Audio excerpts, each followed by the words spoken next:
Ինչ են ուզում Բագրատ Սերբազյանի կեցավայրում Փաշինյանի վախը։ Դայան Ամբողջ երկրով մեկ սրբազան պայքարի ակտիվիստների, աջակիցների, ընդդիմադիրների տներում հիմա փնտրում են Փաշինյանի վախերը։ Ուրեմն շատ են, որ բոլոր տեղերում գտնվում են դրանք։ Պարոն Մամիկյանյան, երեք իշխանությունները ինչ էին հրապարակել իշխանական ԶԼՄ-ում ձեր տեսակետը։ Ես զարմանում եմ, չէ՞, այդպես հեգնանքով վերաբերվում Վահագն Ալեքսանյանի մի ողջ գիշերվա աշխատանք։ Մարդը մի գիշեր նստել, այդ ապուշությունները գրել է, հետո տպել է, հետո սկան արել, դրել է իր CV-ում, չէ՞ գնահատում այդ աշխատանքը։ Իրենք ասում են, որ հենց ընդդիմության ներսից են իրենց այդ թուղթը։ Իրենք նաև ասում են, որ Արցախը չեն հանձնել հետո, բայց հանձնել են, չէ՞։ Սիրելիներս, այսինքն չէ, իհարկե, ինքը ընդհանրապես իրականացնող։ Նա մենք տեսնում ենք այնինչ բնորոշ է բոլոր ավտորիտար երկրներին, ես ներողություն եմ խնդրում, բայց Գալստյան Դավիթը նույնպես հաց է կանչվել։ Այո, Արցախի։ Գալստյան Դավիթ Արցախի պատգամավոր։ Այս պայդրությամբ հայտնի է հետևյալը, որ այստեղ իրականացվում է քննչական գործողություն, ներգրավված է նաև ԱԱՑ-ն, իմ ունեցած տեղեկություններով ամենայն հավանականությամբ չեմ ուզում վատ նորություն առաջինը հայտնողը լինեմ, բայց ամեն ինչ տանում է նրան, որ Բագրատ Սրբազյանի նկատմամբ կալանք կիրառվի եւ կարծում եմ մնացած մեր պայքարի ընկերների նկատմամբ նույնպես եւ տոտալ Արտուր Սարգսյանի, Իգոր Սարգսյանի, ես խոսում եմ ազգային ժողովի պատգամավոր Արտուր Սարգսյանի եւ Դաշնակցության գործադիր Գերագույն մարմնի անդամ Իգոր Սարգսյանի եւ Լիդիայի Մանթաշյան մի շարք մեր այլ պայքարի ընկերների տներում իրականացվում են խոզարկություններ կամ արդեն իրենց տանում են ԱԱՑ-ը։ Ինչ է կարծում, որ կալանք է լինելու, հետ ինչ են գտել կամ ինչ ինֆորմացիա ունեն, որ կալանք է դա տանում։ Ինչի Նիկոլի Հայաստանում չէ բան պիտի անես, որպեսզի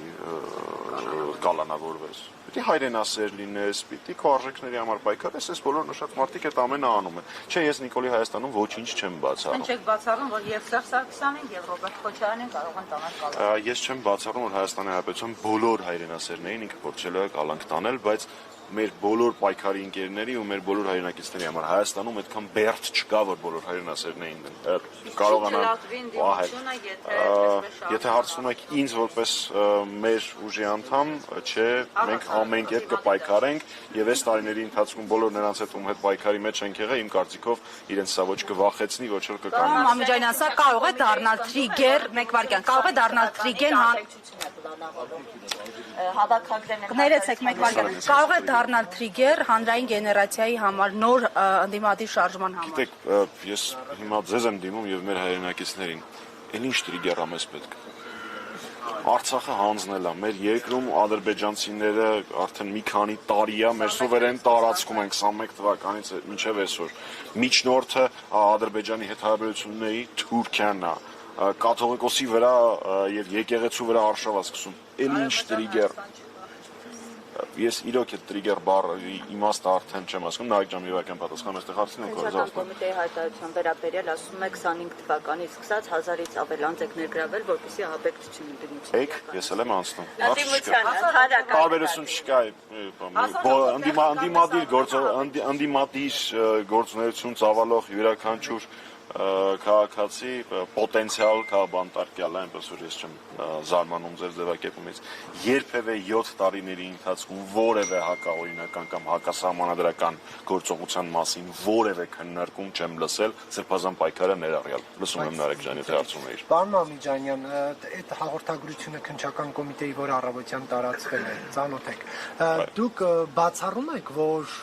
այդպիսի մի սցենար փորձեր որևէ շրջանակ կյանքի կոչել ընդհանրապես Հայաստանում, թե ոչ, օրինակ հաշվի առնելով, որ մենք ժամանակին ունեցել ենք, հա, նման դեպքեր, երբ որ օրինակ պետական կառույցներ են գրավել։ Ունեցել ենք այդպիսի դեպքեր, ու այն մարդը, որ այս պահին գրավում է վարչապետի պաշտոնը, առաջինն էր, որ մտել էր այդ գրավված պետական օբյեկտը։ Նորից եմ ասում, որ ես այս 7 տարիների ընթացքում երբևէ որևէ հակասահմանադրական գործունեության կամ պլանների մասին չեմ լսել, ներառյալ սրբազան պայքարի շրջանակներում։ Ուստի խոսել դրա մասին, ես ձեզ չեմ թիրախավորում, ուղղակի նախադասությունն եմ ասում, Բագրատ Սրբազանը հայ առաքելական եկեղեցու արքեպիսկոպոս նման բան ահաբեկչություններ ծրագրել, ասենք ինչ-որ սահման պիտի լինի, էլի աբսուրդի, մարազմի սահման պիտի Պարզապես լինի։ մենք հիշում ենք, որ ընդդիմությունից Վազգեն ինչ ոնց էր հասկանում, վարչապետի տեխնացու էր, ներողություն Վազգեն Մանուկյանը ասում էր, որ եթե պետք լինի, նաև կառավարական շենքեր գրավելով կհասնենք իշխանության։ Նարեկ ջան, ես խնդրում եմ ամեն դեպքում Հայաստանի պաշտոնաթող վարչապետի եւ Հայաստանի կայացման գործում կարևորագույն ազդեցություն ունեցող Վազգեն Մանուկյանի մասին խոսելից, սա ընդամենը մեկ դրվագ ա եղել իր քաղաքական ելույթից, դրանով առկա է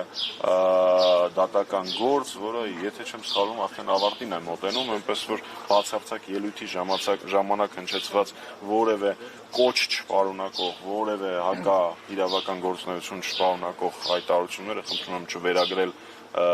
ընդդիմադիր պայքարին որպես այդպիսին։ Այս տարիների ընթացքում ձևավորվել է մի միջազգային ֆենոմեն, աշխարհում տենց բան ես չէի տեսել։ Մեր երկրում ընդդիմությունը ավելի պետական, ամետական իշխանություններ։